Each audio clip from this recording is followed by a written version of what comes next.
ironía de la canción Black Hole and the Soundgarden que suena en la radio no pasó desapercibida para Anthony. Se rió entre dientes con ironía mientras miraba por la ventana del coche al cielo. Supuso que la ironía no era intencionada. Los últimos 30 minutos, la radio había estado reproduciendo canciones al azar. Estaba bastante seguro de que no quedaba nadie que no hubiera abandonado sus puestos en la emisora de radio. Anthony dio una calada profunda a su cigarrillo y exhaló humo junto con un pensamiento nostálgico. El mundo entero es un barco que se hunde y todos corremos como ratas. Salir de la ciudad había sido la única parte difícil de su viaje hasta el momento. La gente de la ciudad realmente lo había perdido. Dado su destino inminente, muchas personas se dedicaron al saqueo, a emborracharse y, en general, a meterse en el caos en un esfuerzo por ponerse en contacto con sus deseos más básicos. Anthony no vio el sentido de eso. Quería afrontar el final con la mente sobria y la conciencia tranquila. De todos modos, con la conciencia tan limpia como su fregado de último minuto podía hacerlo.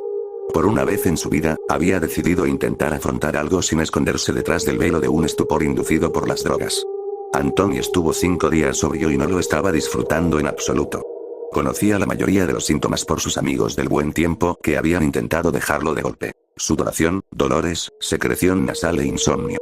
Aunque el último podía atribuirse a las circunstancias inusuales a las que se enfrentó. Sin embargo, un síntoma que lo tomó desprevenido fue el priapismo. Era más difícil que una disertación sobre relatividad cuántica, lo que no hacía que su impulso fuera agradable. Se imaginó cómo se veía, un espectáculo de mierda sudando, temblando y temblando con una rigidez sustancial. Por ridículo que parezca, tenía un lugar donde quería estar antes del final y nada lo detendría. Salió de la carretera pavimentada y entró en un camino de tierra. El bosque estaba a ambos lados de la carretera y parecía tragárselo mientras conducía más adentro. Su destino era una cabaña destartalada a la que solía ir con sus amigos para que pudieran estar en comunión con la naturaleza. Significaba disparar en un lugar diferente. La cabaña pertenecía a uno de sus amigos y las posibilidades de que Anthony lo encontrara allí eran escasas. Lo último que vio de él fue que acababa de conectar una jeringa llena de una sustancia misteriosa que otro drogadicto lo convenció de que era puro H. Anthony sabía que no lo volvería a ver nunca más. Anthony se dejó llevar por los confusos recuerdos agradables que rodeaban la cabaña. La mayoría de esos recuerdos eran borrosos después de estar teñidos y contaminados con tantas sustancias ilícitas, pero incluso si no podía recordar todo exactamente, podía recordar que probablemente fue muy divertido. Después de 5 minutos más de conducir, Anthony llegó a la cabina. Estaba tan deteriorado y ruinoso como recordaba. La puerta ya ni siquiera estaba sobre sus bisagras. Entró en el caos. Había colillas gastadas por todas partes y alguna que otra aguja cubría el suelo como minas terrestres. Anthony se movió con cuidado a través de los restos de lo que alguna vez fue su vida. Pateó una cuchara con el fondo quemado. Había vivido aquí durante 3 meses con otros 2 amigos y su perro. Sonrió al recordar a su perro. Tracker era un buen perro. Era un gran laboratorio negro tonto, pero leal y cariñoso. Anthony se secó una lágrima y dejó la cabaña despeinada detrás de él. Lo que quería estaba en la parte de atrás. El bosque chocaba contra la cabaña como una ola que se prepara para arrasar una ciudad costera. Anthony respiró hondo para armarse de valor y se aventuró más profundamente en el bosque. Recordó que había un claro a 100 metros más adelante y allí era donde quería estar. Se paró en el claro y se dejó ahogar en los agradables recuerdos. Recordó viajar en la parte trasera de la camioneta pickup de su amigo hasta la cabina. Tracker había estado tan emocionado y atraído por los olores a su alrededor que saltó del camión antes de que se detuviera. Desapareció en el bosque por unos momentos antes de regresar, jadeando como una tormenta. Anthony le rascó detrás de las orejas y entraron. El claro tenía 10 o 15 pies de ancho y le daba una vista clara del cielo. Anthony suspiró y dijo en voz alta: supongo que te estarás preguntando por qué estoy aquí, después de cómo dejamos las cosas. El tiempo es corto, así que saltemos las formalidades. Vine aquí para decir cuánto lo siento. Apretó los dientes y se tragó sus emociones antes de continuar. Supongo que debería elogiarte antes, ya que no hice eso en primer lugar. Me encantaba cómo me seguías y rodabas de espaldas cada vez que te prestaba algún tipo de atención. Realmente estabas hambriento de atención. Cada vez que me estaba distrayendo en el sofá, te acercabas sigilosamente y me lamías la punta de los dedos. Anthony se rió entre dientes ante el agradable recuerdo antes de continuar. Lamento que hayas muerto de la forma en que lo hiciste. Los recuerdos una vez más se lo tragaron por completo. Habían pasado todo su tiempo disparándose y apenas prestaron atención al mundo que lo rodea. Había estado fuera de él por lo que parecieron semanas antes de que finalmente regresara al mundo. Fue el olor lo que lo sacó de ella. Era un olor empalagoso y empalagoso. Acurrucado a sus pies estaba Tracker. Ahora no era más que piel y huesos. Sus ojos se habían vuelto de un blanco lechoso y las moscas ya habían invadido el cuerpo atraídas por el olor de la muerte. Se había muerto de hambre. Anthony dejó que las realizaciones golpearan su cerebro una tras otra como un océano implacable. Tracker probablemente podría haber encontrado sustento si se hubiera adentrado en el bosque. Pudo haberse ido en cualquier momento porque no había encerrado la puerta principal en su prisa por ir a la detección de trenes. Podría haber sobrevivido si hubiera decidido dejar atrás al drogado Anthony, pero no lo hizo. Él fue leal. Se quedó al lado de su amo esperando una alimentación y un afecto que nunca llegarían. Se adelgazó y aún se quedó con su maestro, probablemente lamiendo sus dedos que no respondían con la esperanza de obtener una respuesta. Pasaron los días y sus huesos se hicieron más pronunciados. Pasaron las semanas y los redujeron a un esqueleto con pelaje adherido a él. Anthony contuvo más lágrimas y dijo, te recogí. Eras tan ligero, tan ingrávido. Te llevé al bosque. Comencé a cavar en la tierra blanda con mis manos. Quería darte un entierro decente. Te merecías al menos eso. Lo siento mucho. Lamento que hayas muerto de esa manera, lamento que mis amigos volvieran en sí y empezaron a hablar de anotar un poco más de lamento no haberte enterrado. Esta vez no pudo contener sus emociones, las compuertas se abrieron y Anthony lloró. Te dejé afuera en la entrada para que los carroñeros e insectos te destrozaran. No te merecías eso. No quedaban huesos, animales y el paso del tiempo habían destrozado el cadáver del perro. Anthony continuó hablando. He lastimado a muchas personas en mi vida, les robé a mis padres para alimentar mi hábito, aproveché y traicioné la confianza de mis amigos, pero lo peor que he hecho en mi vida fue aquí. En el bosque de este claro. Estabas a mi lado cuando moriste, es lo menos que puedo hacer para estar a tu lado cuando me vaya. Alzó la vista hacia el horror que le esperaba, que aguardaba a todos. El pinchazo de la tinta negra había crecido en el cielo. Ahora era como una masa cancerosa atumescente y Anthony imaginó que sus mandíbulas estaban abiertas de par en par para tragar todo de un solo trago horrible. Anthony observó cómo el espacio a su alrededor se distorsionaba y era atraído por la intensa atracción del agujero negro. Se quedó allí donde el cuerpo de su mejor amigo una vez había sido puesto para pudrirse y ser destrozado y sintió el miedo alzarse en su pecho. Una propaganda de la letra flotó en su cabeza y no pudo evitar sonreír ante el mal momento de todo. Anthony tarareó la canción para sí mismo de pie junto a la tumba que ahora servía como un monumento a todos sus pecados mientras esperaba que el mundo se tragara por completo con él junto a él. Billy observó al saqueador a través de la mira de su revólver. Acababa de romper el escaparate de la tienda con un ladrillo. No tenía idea de dónde había venido el ladrillo. Tal vez por eso sus compañeros oficiales lo llamaban Dim. A veces, dedicó una gran cantidad de su atención a cuestionar cosas que no necesitaban ser cuestionadas.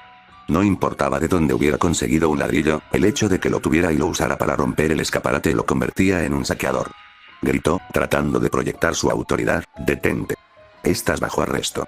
El saqueador miró al oficial con la misma mirada que se le da a un unicornio. Estaba desconcertado de que incluso quedara alguien tratando de hacer cumplir la ley con el fin a solo unas horas de distancia. El saqueador dijo, ¿cuál es el punto? Todos vamos a ser carne de agujero negro en cuestión de horas, ¿por qué no tomar lo que siempre quise? Dim gritó, quédate donde estás. El saqueador se volvió hacia él y lo señaló mientras comenzaba a reprocharle. Eres un puto estúpido. Dim apretó el gatillo. Dim lo vio morir. Se agarró el pecho con sorpresa y se tambaleó hacia atrás. El saqueador cayó de espaldas mientras el policía observaba cómo la sangre comenzaba a acumularse debajo de él en la calle. Una vez se había visto a sí mismo como el último baluarte de esperanza de las ciudades contra la anarquía que se había apoderado de ellas, pero esa ilusión se hizo añicos cuando murió el saqueador. El último bastión de la esperanza de las ciudades huyó a su casa. Su esposa, Felicity, saludó a Billy en la puerta. Se retorcía las manos y era obvio que había estado llorando. Ella lo abrazó y lloró de alivio. Ella le había instado a que no fuera a trabajar hoy. Billy la disuadió diciéndole que era su deber. Lo comparó como una obligación con la insignia que llevaba. Se quitó la placa y la dejó caer al suelo. Habló suavemente. No más. Se hundió en una silla en la mesa de la cocina mientras su esposa le servía un trago de whisky. Se lo llevó a la boca, pero sus manos temblorosas prácticamente derramaron todo el licor antes de que pudiera llegar a sus labios. Ella le sirvió otro y esta vez tuvo un poco más de éxito. Ella hizo la pregunta que él sabía que vendría en el momento en que entró por la puerta. ¿Qué les vamos a decir a los niños? No les habían dicho a los niños sobre el agujero negro, estaban divididos sobre si debían o no causarles angustia por algo que no podían controlar. Su esposa quería que lo supieran todo. Billy quería protegerlos desde el final. Los había estado protegiendo toda su vida, sentía que lo menos que podía hacer era protegerlos al final. Él comenzó, no lo hagas. Ella siguió adelante, ellos necesitan saber. Están asustados. Entonces, ¿por qué no lo hiciste? Felicity lo miró a los ojos y dijo, creo que deberías ser tú quien les diga. Esto no sorprendió a Billy en lo más mínimo. Siempre daba las malas noticias, siempre llevaba a los niños a sus vacunas. Él era el ejecutor, el malo. Felicity estaba allí para besar sus lágrimas y calmar sus quejas de injusticia. Se sirvió otro trago y esta vez logró beberlo sin derramar una gota. Se resignó a su destino. Multa. Felicity había insistido en quedarse abajo. Envolvió la botella con la mano y dejó muy claro que necesitaba calmar sus propios nervios. Billy subió a la habitación de los niños. Vivían con un presupuesto limitado, por lo que los 3 niños fueron consignados a una habitación individual. Eran lo suficientemente jóvenes como para que no les importara, pero Billy pudo ver una tormenta de mierda burbujeando en el futuro. Si tuviéramos un futuro, pensó Billy con tristeza. Los 3 hijos de Billy se sentaron juntos en la habitación. El más joven, Ben, se sentó concentrado en su Game Boy. Trató de recordar el nombre de la computadora de mano. Era un de algo u otro. Para él, la computadora de mano siempre sería una Game Boy y cada estación de juegos que alguna vez existió fue una Nintendo. El niño de 6 años estaba tratando de ignorar a su hermano de 8 años y su hermana de 10 que estaban hablando solos en un rincón de la habitación. Chris, el segundo mayor, estaba al borde de las lágrimas y Kim, el mayor, estaba llorando. Esto desanimó a Billy más que cualquier otra cosa. Ella era una marimacho, nunca lloraba. Ella era un soldado. Billy leyó la situación de inmediato. Sabían que estaba pasando algo malo. Probablemente lo habían leído pegado en todo el rostro de su madre y lo habían adivinado de sus manos retorcidas. Su aparición rompió las compuertas y todos corrieron hacia él y fueron envueltos en su abrazo. Billy los apretó lo más fuerte que pudo. Finalmente se apartaron y le hicieron la pregunta que temía. Papá, ¿qué está pasando? ¿Pasó algo malo? Billy miró los rostros aterrorizados de Ben, Chris y Kim. Había querido mantener su determinación y parecer fuerte para ellos, pero simplemente no era posible. Se deshizo en lágrimas ante ellos. Siempre había estado ahí para ellos, cada partido de béisbol perdido, cada rodilla raspada, cada sentimiento de dolor. Él era el gran y poderoso protector y ahora había sido reducido a un lloriqueo impotente masa. Billy se secó los ojos en un intento inútil de detener las lágrimas, pero seguían fluyendo fuera de él. Ben no podía entender la situación y también había comenzado a llorar. Kim estaba paralizada por el impacto de la escena que tenía ante ella. Nunca había visto llorar a su padre. Chris fue el único que decidió actuar. Dio un paso adelante y envolvió sus brazos alrededor del cuello de su padre y se atragantó. Está bien. Billy se sintió impactado por la comprensión. Él era el protector. Aún podía protegerlos de esto. Tuvo que reaccionar rápidamente. Tenía que ser transparente en rápida sucesión antes de que pudieran darse cuenta. Antes de que pudieran registrar lo que estaba haciendo. No quería ver sus rostros deformarse de terror, solo podía esperar que se sorprendieran demasiado para darse cuenta de lo que estaba haciendo hasta que lo hubiera hecho. Sería rápido. Billy agradeció y maldijo a Dios por no haberse quitado aún el revólver. Estallido. Estallido. Estallido. El objetivo de Billy había sido acertado. Había dado en el blanco, pero no fue lo suficientemente rápido. Cayó hacia atrás e impactó contra el suelo con un ruido sordo. Se sentó en el suelo por un momento, antes de darse cuenta de que aún no había terminado. Todavía estaba su esposa y luego él mismo. Se volvió y salió de la habitación con una imagen grabada en su mente. El más joven, Ben, miró a Billy con ojos de asombro por el cañón del revólver especial 38. Había logrado un grito ahogado justo cuando su padre había apretado el gatillo. Felicity, por supuesto, había oído los sonidos y subió las escaleras para comprobarlos. Su mente había intentado racionalizar los sonidos. Tal vez su esposo había arrojado algo, pero cuando ella lo miró en el pasillo oscuro con el revólver en sus manos, esos débiles intentos se derrumbaron. Su pecho se hizo más y más apretado. Se volvió para correr, pero Billy levantó el revólver y disparó desde la cadera. La alcanzó en un costado de la cara y la envió contra la pared junto a las escaleras. Se deslizó por la pared dejando un pequeño rastro de sangre y cayó por las escaleras. Billy la siguió hacia abajo, esperando que la bala hubiera golpeado algo vital o que la caída por las escaleras hubiera hecho su trabajo. No fue así. Se arrastraba débilmente por el suelo cuando él la alcanzó. Ella rodó sobre su espalda para mirar a su esposo y él casi se ahogó. La bala prácticamente le había arrancado la mejilla izquierda, dejando al descubierto la lengua y los dientes rotos, era la misma en la que solía plantarle tan tiernos besos. Levantó el revólver y declaró con labios temblorosos: "Te quiero mucho". Ella se las arregló, no, justo cuando apretó el gatillo. Billy había salido del osario. No podía soportar estar allí con ellos por más tiempo. Los vería después de que todo estuviera dicho y hecho, pero no quería pasar ni un segundo más en la casa que tenía los restos de sus 3 hijos en su habitación como ángeles durmientes o su esposa tendida en la sala de estar. Piso con los brazos extendidos hacia afuera en una pose de Jesucristo. Lo haría en el jardín delantero. Billy respiró hondo, armándose de valor para lo que tenía que hacer. No le importaba el caos que arrasaba a su alrededor. Para Billy solo estaba él en el jardín delantero con su revólver. Se metió el revólver en la boca. Sabía tan amargo que tuvo que pensar en algo dulce. Amartilló el martillo. El olor a cordita le dio ganas de vomitar. Apretó el gatillo. Hacer clic. Billy gritó. ¡No! Contó las balas. Kim, baleado en el pecho. 1. Tiró de gris hacia él y apretó la pistola bajo su barbilla. 2. Ben miró con los ojos muy abiertos la mira de su arma. 3. Felicity, tratando de alejarse con la sangre brotando de un lado de su cara. 4. 5. Se percató de la 6ª y última bala. El saqueador. 6. No tenía más balas. Sus amigos de la estación siempre lo llamaban Dim. Billy rió. Era una risa maníaca que habría provocado escalofríos en la columna vertebral de cualquiera que lo escuchara. Se dobló riendo hasta que le dolió. Se rió y rió aunque no encontró nada gracioso. Siguió riendo mientras le llegaban las lágrimas. Se reía mientras lo que parecía una mancha de tinta crecía en el cielo, amenazando con borrarlo todo. Billy se rió y se rió de su destino que se sintió como un suicidio. Jack Robicheaux se sentó en la cama, ya había escuchado suficiente de este argumento.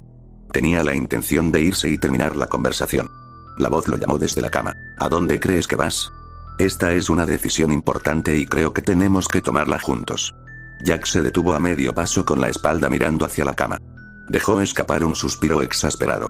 A veces, amar a Kato podía ser un desafío. Era insistente, estaba lleno de vida, era como una fuerza de la naturaleza.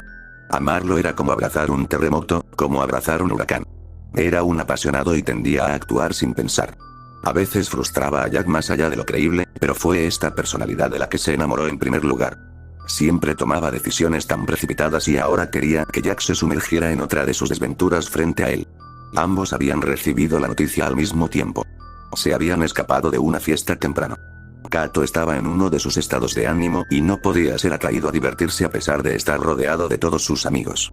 No le dijo a Jack directamente que se fuera, pero fue el maestro en hacérselo saber de forma pasiva. Actuó melancólico todo el tiempo y, finalmente, Jack cedió y se alejaron de las festividades. Kato siempre parecía salirse con las suyas y persistía lo suficiente. Fue mientras escuchaban la radio en el viaje en auto a casa cuando escucharon por primera vez el informe de noticias sobre el agujero negro emergente.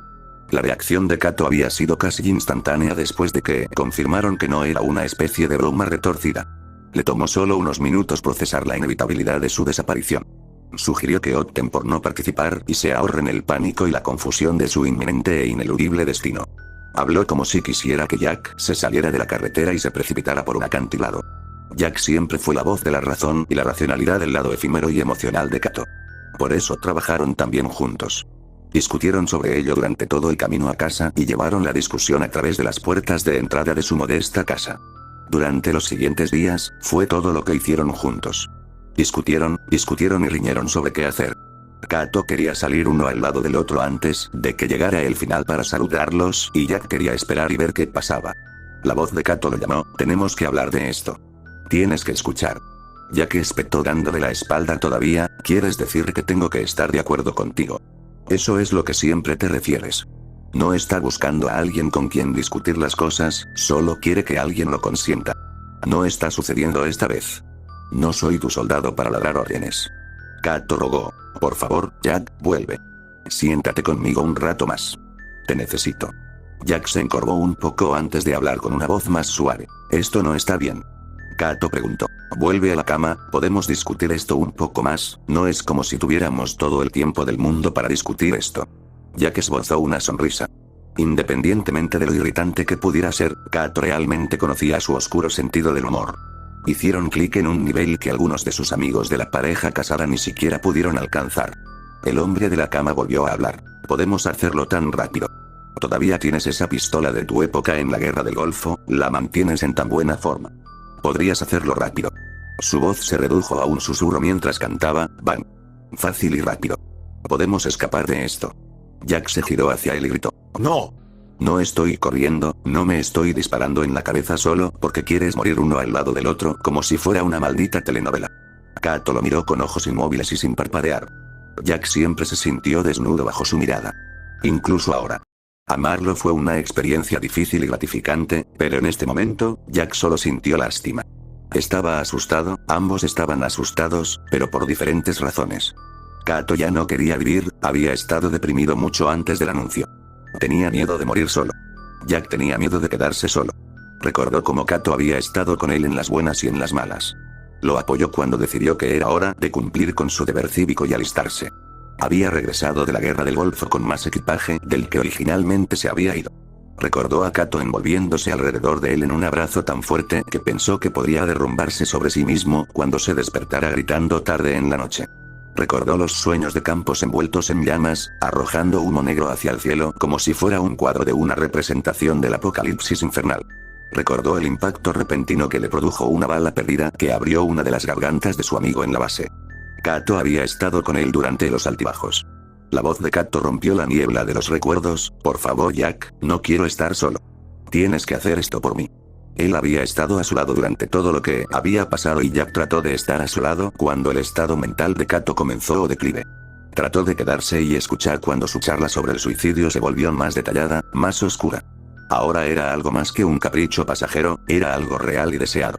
Era una bonita soga que seguía tirando cada vez más fuerte alrededor de sus cuellos. Jack se acercó a la cama y trató de hablar, pero le resultó difícil porque sus ojos ya habían comenzado a llorar y sus labios ya habían comenzado a temblar. Kato habló primero. Sabía lo que se avecinaba, no, Jack se puso de rodillas y comenzó a llorar.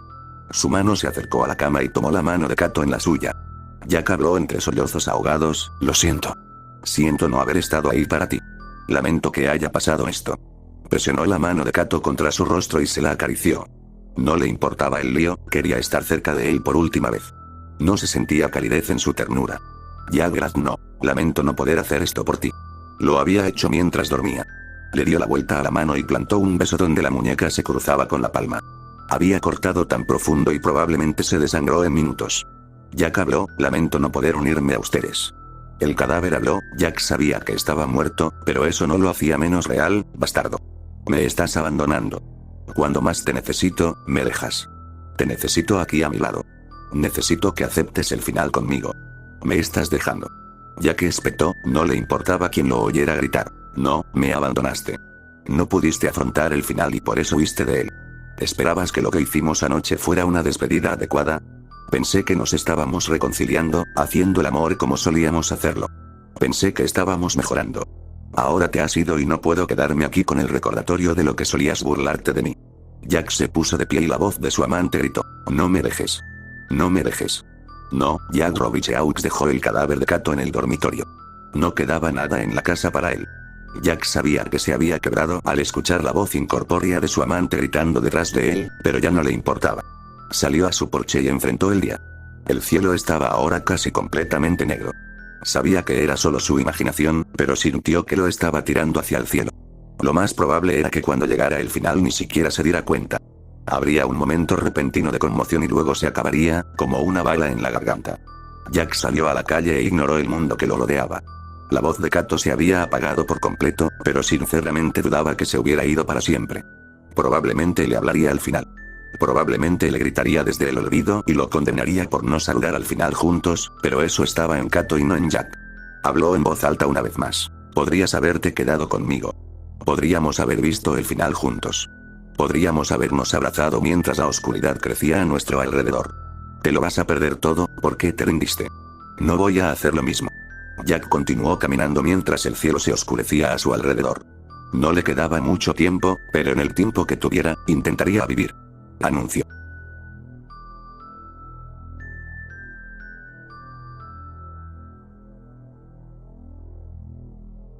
Valerie se tambaleó hacia el fregadero y abrió el grifo del agua. Trató de meter todo el brazo debajo del grifo, pero el fregadero era demasiado pequeño. Se frotó el rojo que manchaba sus brazos, pero se aferró a ella, burlándose de ella con su resistencia.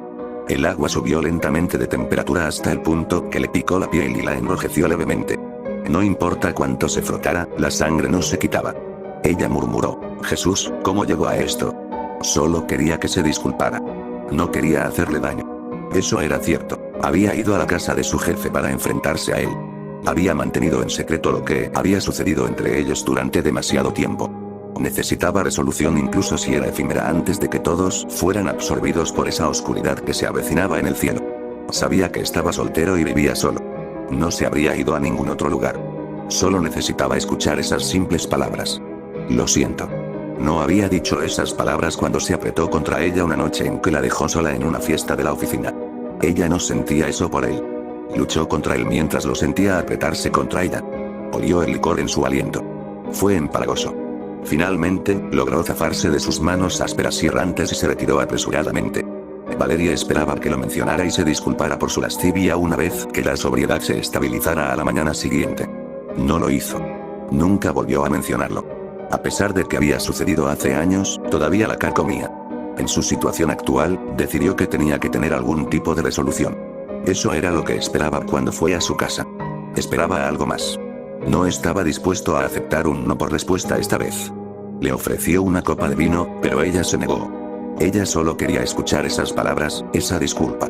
Ella no esperaba una actuación repetida, así que cuando él le subió la falda y presionó su cintura contra la de ella estaba demasiado sorprendida para moverse. En primer lugar, la conmoción pronto se disolvió en disgusto y luego en una rabia que lo abarcaba todo. Mientras le lamía la nuca, Valeria agarró la botella de vino, se dio la vuelta y lo golpeó en la cara. Ella había esperado que la botella se rompiera, pero no fue así. En lugar de eso, conectó con su rostro con un pesado tunk. Él se tiró hacia atrás al suelo. Valeria estaba a punto de disculparse cuando lo vio frotándose la cara, pero luego dijo esas palabras: "Maldito bromista". Y ella lo perdió. Levantó la botella por encima de la cabeza y la hundió con todas sus fuerzas en su hombro. El primer golpe lo tomó desprevenido. Su jefe trató de levantar la mano para protegerse la cara, pero la botella le rompió la mano en la muñeca. El siguiente golpe le rompió la nariz y el siguiente le hizo perder algunos dientes. Valeria estaba perdida en la ráfaga de su asalto y cuando finalmente se agotó, se encontró de pie sobre la forma apenas reconocible de su jefe. Su apariencia juvenil se había reducido a un desorden sangriento y desarticulado. Ahora estaba muerto. Se frotó a sí misma en el agua hirviendo del fregadero, hasta que lo último de la sangre se le escapó de los brazos. Ella sintió que debería estar llorando, sintió que debería estar enferma, pero no sintió ninguna de esas cosas. Solo quedaba una sensación en ella. Al igual que el agua, estaba hirviendo y borró todos los demás pensamientos de su mente. Se sintió bien. Valeria sabía que ese pensamiento debería ser lo más alejado de su mente en este momento, pero persistió. Se sintió bien golpearlo hasta que su rostro no fue más que una mancha roja en el suelo. Revivió la escena en su memoria y dejó que su corazón se acelerara. Siguió revisando, pero había algo nuevo entre el zumbido y brutal recuerdo. Un nuevo pensamiento. Más. Quiero más. Era demasiado tarde para intentar deshacerse de él. El pensamiento había hundido sus garras en su cerebro y se negó a ser arrancado. El mundo estaba dando vueltas por el desagüe, ¿a quién le importaba si algunas personas iban antes de que todo pudiera tragarse entero? Los nombres pasaron por su cerebro y comenzaron a formar una lista. Personas con las que no estaba de acuerdo, que habían perpetrado artimañas imaginarias contra ella, su hija adolescente. Lo que pasó hoy engendró mañana y lo que pasó mañana engendró mañana. Mañana engendró mañana. Por encima de ella, la mancha negra en el cielo comenzó a crecer lentamente como si se alimentara de su espiral hacia la locura. A Valeria le quedaba poco tiempo e iba a hacer lo que siempre había querido. La oscuridad se la tragó y se perdió en ella.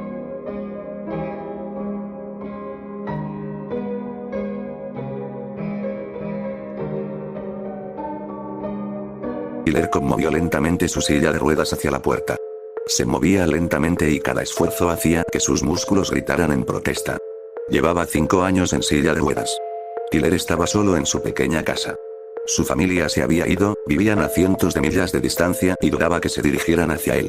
El cuidador de su hospicio lo había dejado para que se las arreglara solo. Abrió la puerta para revelar a un anciano curtido. Tyler habló con una sonrisa en sus delgados labios. Buenas noches, oficial. ¿Qué te trae por aquí? Sammy Crawford miró al hombre en silla de ruedas y dijo: creo que sabes por qué estoy aquí. ¿Vives solo aquí? Tenía una cuidadora, vino hoy y me dijo que no volvería. Dijo que estaba tomando la ruta rápida para salir de aquí. Siempre la veía leyendo a Sylvia Plath cuando estaba aquí. Esperemos que se dé cuenta de que Plath usó una estufa de gas para suicidarse y no una eléctrica. Él rió. Fue sin alegría, humor o buen humor. Era un sonido irónico y reseco. El oficial retirado no se unió. Sé por qué estás aquí. Es el caso sin resolver. ¿Intentas atar algunos de tus cabos sueltos? El hombre en silla de ruedas resopló y continuó. Puedes interrogarme todo lo que quieras, pero mi historia es la misma que hace más de 2 décadas. Tú lo sabes y yo lo sé. No violé a esa chica. Sammy miró al hombre y recordó cómo se veía en la sala de interrogatorios hace más de 20 años. Tico era arrogante entonces y ahora lo era. Miró al detective a los ojos como si lo desafiara a golpearlo y perder cualquier superioridad moral que tuviera. Sammy esperaba que esta arrogancia fuera su perdición. Sabía que lo más probable es que no fuera así, que tendría que ser más listo que él. Si eso fallaba, tenía otros métodos. La ley no retiene mucha agua hoy en día. Parece que nuestra inminente perdición nos ha hecho reevaluar nuestras prioridades. ¿Por qué perder el tiempo siguiendo los fríos rastros de un caso que murió con esa pobre chica? Porque sé que lo hiciste. Sé que violaste a esa chica. Han probado, el ADN no fue concluyente. No era una ciencia exacta como lo es ahora. Todo lo que se necesitó en ese entonces fue un técnico descuidado que llegó tarde a una cita para arruinar todo el proceso. Te vieron en el área cercana, no tenías coartada para tu paradero y la niña estaba demasiado asustada para testificar, y mucho menos para mirarte. Usted era el único sospechoso y, hasta el día de hoy, todas las pistas apuntan a que usted es el culpable. ¿No hay un estatuto de limitaciones para este tipo de cosas? Jesús, eso fue hace más de 2 décadas. Ahora es un caso sin resolver. Déjalo ir ya. Sammy sintió que su mano se deslizaba hacia su placa, el estatuto de limitaciones ya no se aplica aquí. Aquí mismo, ahora mismo, voy a resolver este caso. De todos modos, ya no lo considero solo un caso de violación. Es un asesinato. La pobre se suicidó si mal no recuerdo. Lo hizo, después de recibir una sola rosa en su puerta. ¿Un admirador? Una amenaza, de usted. ¿Por qué iba a amenazar a la pobre chica? Como no querías que testificara, trataste de asustarla para que se callara, pero en su estado ya traumatizado, la rosa la empujó al límite. ¿Qué clase de monstruo haría algo así? Creo que conoces el tipo de ti. Sam, no entiendo por qué piensas que después de todos estos años podrás resolver este caso. Incluso si tuvieras al tipo adecuado, que no es así. ¿Por qué confesaría después de todos estos años solo porque lo preguntas? Sammy dejó escapar un suspiro, se desabrochó la placa y la arrojó sobre una mesa cercana, porque no estoy preguntando. No hubo tiempo suficiente para bailar y esperaba que cometiera un error en su testimonio. El primer puñetazo derribó a Ti, mientras se apresuraba hacia su silla volcada. Sam lo agarró de la pierna y lo arrastró hacia atrás. El hombre en silla de ruedas arañó la lechada para agarrarla, pero le fue arrancada junto con algunas de sus uñas. No iba a escapar tan fácilmente. Sam había esperado demasiado por este momento para dejarlo escapar. Sammy lo golpeó con una lluvia de golpes, concentrándose en su núcleo, tratando de maximizar el dolor sin desorientarlo. Su bota le rompió la costilla y un rápido derechazo a su plexo solar lo dejó sin aliento. Mientras tanto, le gruñó al hombre que confesara y admitiera lo que había hecho todos esos años atrás. Nada de lo que confesó se mantendría en la corte, pero eso ya no importaba. Ti trató de protegerse, pero el tiempo lo había dejado debilitado e indefenso. Sammy no era un gallina de primavera, pero sus años en la fuerza lo habían mantenido en relativamente buena forma. Otro gancho de derecha lo golpeó justo debajo de las costillas y provocó que el viejo sospechoso regurgitara. El policía se apartó disgustado para evitar que le salpicara más. Cuando terminó, dio un paso atrás para encontrarse con más personas, pero el hombre brutalizado ya había tenido suficiente. Ti gritó, lo hice. La violé. Sammy se hundió y escuchó mientras las palabras salían del hombre. Ella era tan confiada. Ella nunca cerró su puerta en la noche. Ella no sintió la necesidad de hacerlo. No creía que hubiera hombres como yo en el mundo. Era una noche calurosa de verano cuando me colé en su casa. Llevaba este pequeño slip blanco en un intento de combatir el calor, eso fue suficiente para Sammy Crawford. Se puso de pie, sin querer escuchar los detalles. La verdad era lo que había querido después de todos estos años. Algo para recostarse en su tumba, algo para traerle un poco de paz. El pensamiento sonó eco en su cabeza. Al final, no estaba seguro de si todo esto era para él o para ella. La idea le disgustó. No quería nada más que salir de la casa de este monstruo, pero cuando se dio la vuelta para irse, Tico lo detuvo. Él jadeó, ¿qué pasa ahora? ¿Me acoges? ¿Me sacas en este punto? No me importa de ninguna manera. El mundo se ha ido a la mierda, no puedo decir que quiera quedarme para ver cómo termina todo. Sam dejó escapar un suspiro y dijo, no pasa nada. ¿A quién le importaría en la comisaría un caso de hace décadas? ¿A quién le importaría si te golpeó hasta la muerte ahora mismo? Para ser honesto, ni siquiera vale la pena el esfuerzo. Sammy caminó hacia la puerta y Tigru no. No me dejes. No quiero enfrentar esto solo. No quiero morir solo. El viejo policía se acercó a la placa para recogerla, pero decidió no hacerlo.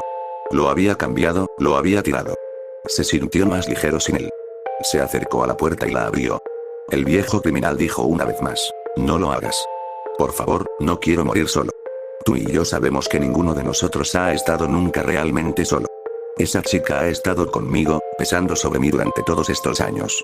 No estás solo. Tienes la compañía que te mereces. Espero que pases tus últimos momentos pensando en ella, pensando en las cosas horribles que le hiciste. Salió y cerró la puerta detrás de él. Detrás de él, podía oír a T-Cop llorando para sí mismo. No importaba si lloraba por ella o por él mismo. Sammy Crawford estiró el cuello hacia el cielo. No le quedaba nada. Se sentía vacío y vacío ante esa cosa en el cielo. Estaba adolorido y su pecho se sentía como si estuviera respirando humo y cenizas por el esfuerzo. Su cuerpo era como una jaula oxidada que estaba a unos momentos de romperse. Sabía que lo llevaría hasta el final y ese pensamiento lo asustó. El enorme agujero en el cielo estaba creciendo y casi podía sentir que lo empujaba hacia sus fauces. No fue un pensamiento agradable. Sabía que su tiempo estaba llegando a su fin y no se arrepintió.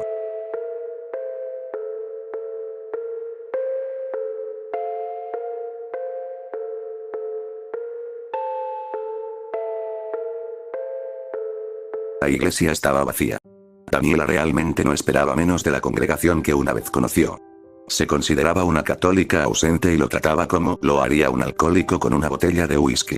Ella lo evitó. Sabía que podía recaer y volver a caer en el hábito en cualquier momento. La empeoraba, la hacía odiarse a sí misma. Incluso ahora, no quería nada más que darse la vuelta y caminar por el vestíbulo.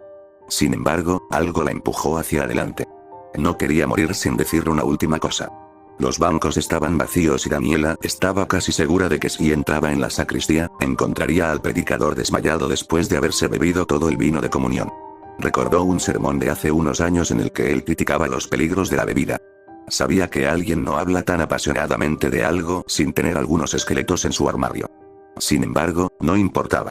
Ella no estaba aquí por el predicador, ella estaba aquí por Dios mismo. Ella se paró ante el altar e hizo una genuflexión mientras hacía la señal de la cruz. Había algunos viejos hábitos que la seguirían hasta el final. No había estado en una iglesia durante más de 5 años después de que le dijeran que ya no era bienvenida en esta, pero el recuerdo muscular del tiempo que pasó aquí cuando era adolescente todavía era parte de ella.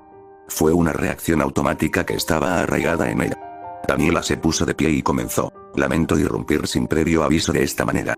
Dudo que te importe, dudo que todavía estés aquí. Necesito hablar una última vez. Caminó de un lado a otro entre el altar de mármol, mirando de reojo al Cristo crucificado. Siempre la ponía nerviosa, ver su forma extendida en la cruz con clavos a través de sus manos y pies. Bastardo. Las palabras comenzaron como algo pequeño. Fue apenas un susurro, pero pronunciar esas palabras en voz alta le dio la fuerza para seguir adelante. ¿Por qué me haces esto? Yo te amaba, yo te adoré. Lo perdí todo. Te lo llevaste todo. Sus manos se cerraron en puños y las palabras salieron de ella como rocas cayendo en avalancha. Ama a tu prójimo. Todos somos hijos de Dios. Claro, a menos que seas diferente del resto del rebaño, y entonces seas un paria. Todo porque amas de manera diferente. ¡Qué montón de mierda! El gran odiador de maricas que todo lo ama, el despreciador de las lesbianas. Daniela agarró un misal del banco y se lo arrojó a la estatua. El libro golpeó el yeso y quitó la pintura, revelando la blancura y la nada debajo. Daniela continuó: tú me hiciste así, por ti perdí a mi familia. ¿Conoce las últimas palabras que me dijo mi padre? No eres hija mía. Ni siquiera me hablan ahora. Ya ni siquiera existo para ellos. ¿Sabes lo que pasó cuando intenté llamarlos por última vez? Me colgaron tan pronto como reconocieron mi voz. Daniela le había contado a su familia cuando tenía 19 años. Había intentado mantenerlo en secreto, pero ya no podía. En ese entonces, ella trataba su atracción por el mismo sexo como una aberración, algo de lo que avergonzarse. Era fácil pensar de esa manera cuando te criaron de esa manera. Era fácil cuando no había nadie en su vida amorosa, pero eso había cambiado cuando estaba en su primer año en la universidad. Fue allí donde conoció a Ruth. Ruth tenía una forma de ser que hacía que todo pareciera correcto. Incluso en los peores días de Daniela, aún podía hacerla sonreír. Consideraba que Ruth era su mejor amiga, no fue hasta meses después que se hicieron más que amigas. Habían pasado una noche viendo películas cursis y burlándose de ellas. Fue entre risas que Daniela le robó su primer beso. Ella no había tenido la intención de hacerlo, ni siquiera sabía si su amiga sentía lo mismo, era solo en el momento y, perfecto. Y a partir de entonces, hicieron todo juntos. Incluso habían ido a la casa del otro para hablar con sus padres. Los padres de Ruth me apoyaron, la habían abrazado y le habían dicho que la amaban. Había sido muy diferente cuando Daniela trajo a su novia a casa para decirle la verdad a sus padres. Daniela enterró ese doloroso recuerdo y, en cambio, trató de concentrarse en su justa indignación. No funcionó. Hacía mucho tiempo que había aprendido que tratar de enterrarlo nunca funcionaba. Siempre se desenterró y exigió que se lo abordara, que se sintiera, que se lo llorara. Se rindió a esos dolorosos recuerdos. Recordó a su padre destrozando la casa como un toro furioso. Hirvió y gritó mientras derribaba sillas y mesas. Ruth se apartó de él como si le preocupara que pudiera golpearla. Daniela, por otro lado, se había sorprendido. Ella lo vio paralizada mientras él arrasaba por toda la casa. Ella solo pudo ver cómo sus palabras lo azotaron en rabia. Su madre había comenzado a llorar. Por alguna razón, le trajo consuelo. Era como si ver sus lágrimas ante la horrible reacción de él fuera una especie de bálsamo. No fue hasta que se dio cuenta de que las lágrimas no se debían a la reacción explosiva de su marido, sino a su anuncio omisión de su sexualidad. Ella estaba llorando por ella. Eso la traspasó más profundamente que la lanza de Longinus. No terminó ahí. Su confesión envió ondas de choque a toda su familia y amigos. Los vecinos trataron de no mirarla a los ojos. Los amigos de la familia la evitaban como la peste. La peor parte fue ir a la iglesia. Daniela había ido a la iglesia el sábado para evitar de encontrarse con sus padres. La congregación miró fijamente, los escuchó susurrar en los bancos. El sacerdote se negó incluso a reconocerla al final del servicio. Ella no fue bienvenida. Ella gruñó a través de las lágrimas que velaron sus ojos, debe haber algo más, debe haber algo bueno. Lejos, muy lejos de aquí. Esto no puede ser todo lo que hay. Lloró durante unos minutos. Lloró por sí misma, lloró por los demás. Todo se estaba acabando y al final lo único en lo que podía pensar era en su madre llorando por ella. Su fe la había vuelto contra su propia hija y la propia fe de Daniela la había dejado cansada. Se odiaba a sí misma y no entendía por qué. Ella nació así, ¿por qué debería sentirse así? Daniela reunió todas sus fuerzas y las exhaló en un solo suspiro. Sabía que la siguiente parte no iba a ser fácil. Había pasado años con su odio encendiendo. La mantuvo en marcha, la mantuvo fuerte. Pero no es por eso que estoy aquí. Pasé años enfurecido contigo. Pasé mi vida adulta odiándote por hacerme así. Por hacerme sufrir. Es una carga en mi mano de la que tengo que soltarme. Estoy cansado de eso. Me pesa. ¿Qué se tenía que hacer? Ella no quería morir con esta carga. Necesitaba encontrar una liberación. Tenía que decir lo que siempre había querido decir. Te perdono. A pesar de todo, a pesar de la alienación y el odio, también he conocido a mucha gente buena. Conocí a una mujer maravillosa con la que amaba compartir mi vida. ¿Es realmente tan malo amar a alguien? No voy a cambiar, no me arrepiento. Soy católico y soy gay. No me pasa nada, nunca lo hubo. Es hora de que lo acepte, y es hora de que tú hagas lo mismo. Daniela se apartó del altar. No tenía nada más que decir. Ella había dicho su paz. Salió de la iglesia y salió a la calle. Ese fue su último cabo suelto. No quería nada más que estar en casa ahora, en casa con Ruth. Era el único hogar que tenía y el único que necesitaba. Su familia probablemente nunca la aceptaría y esa fue su pérdida. El caos reinaba supremo en las calles. La gente saqueaba, se amotinaba y cometía varios actos de libertinaje. Se alegró de haber convencido a Ruth de que no fuera con ella a la iglesia. Una parte de su razón era que se trataba de una comunión final con Dios antes del final de todo y no podía decir lo que necesitaba decir con ella allí. La segunda fue que era una Sodoma y Gomorra regular en las calles. Quería evitar que viera esa locura. Daniela hizo una pausa para mirar la causa de todo esto. La oscuridad ahora envolvía el cielo como un sudario funerario. Deseó no haber mirado hacia arriba. Quizás entonces, el final habría sido una sorpresa para ella. Ahora era demasiado tarde. Era demasiado tarde para decirle una última oración. Era demasiado tarde para ir a casa con Ruth y abrazarla por última vez. Era hora. Sintió una repentina falta de luz cuando comenzó a flotar del suelo. Todo a su alrededor hizo lo mismo. Algunos gimieron de horror, la mayoría solo suspiró. Fue el fin. Daniela cerró los ojos y pensó en Ruth por última vez. Su cabello, sus ojos y la forma en que se sentían sus labios mientras viajaban por su cuello plantando pequeños besos. Sabía que si abría los ojos, estaría cara a cara con el fin, el asesino de planetas y el aniquilador de personas. Mantuvo los ojos cerrados y pasó sus últimos momentos pensando en Ruth. Daniela siempre se había preguntado cómo se sentiría morir. Al final, se sintió como si estuviera ascendiendo y eso estaba bien para ella.